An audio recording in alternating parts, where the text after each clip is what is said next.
चीन ने इस समय लाल सागर में हमारे जहाज जो तैनात थे उन पर लेजर अटैक कर दिया है और इस बात को लेकर भारतीय मीडिया में जो बौखलाहट मची हुई है, भारतीय लोगों में जो बौखलाहट मची हुई है, उसको देखकर आप भी चौंक जाओगे। बहुत कुछ चल रहा है इस वक्त जियो पॉलिटिक्स में, आइए जानते हैं क्या है पूरा मामला।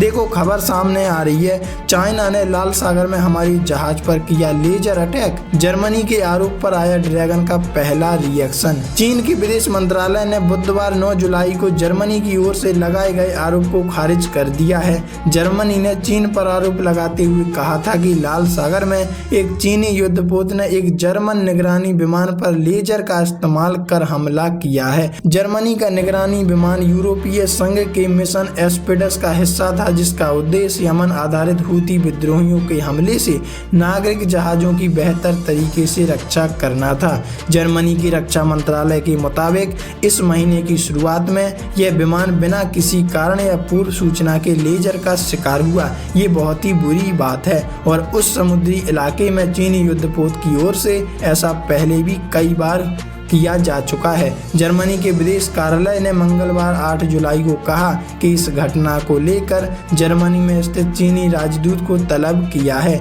चीनी विदेश मंत्रालय के प्रवक्ता ने जर्मनी के दावों को किया खारिज और ये बताया कि ऐसा तो हुआ ही नहीं है। इस मामले के बारे में जब चीनी विदेश मंत्रालय के प्रवक्ता माओ निंग ने डेली न्यूज ब्रीफिंग के दौरान पूछा गया, तब उन्होंने कहा कि जैसा कि हमने संबंधित एजेंसियों से जानकारी हासिल की है, उनके मुताबिक जर्मनी की ओर से कही गई बातें उन तथ्यों से बिल्कुल भी मेल नहीं खाती और ये बिल्कुल झूठी और बेबुनियाद हैं। उन्होंने कहा कि चीनी नौसेना गल्फ ऑफ अदेन और सोमालिया के पास के जल क्षेत्र में स्कॉट मिशन चला रही है और अंतर्राष्ट्रीय समुद्री मार्गों की सुरक्षा में योगदान करते हुए एक प्रमुख शक्ति होने की जिम्मेदारी निभा रही है। उन्होंने यह भी कहा कि चीन की जर्मनी और यूरोपीय संघ दोनों के साथ अच्छे संबंध हैं। यूरोपियन यूनियन का मिशन केवल नागरिक जहाजों की रक्षा करता है और किसी भी प्रकार के सैन्य हमलों में भाग नहीं लेता। वहीं लाल सागर का दक्षिणी हिस्सा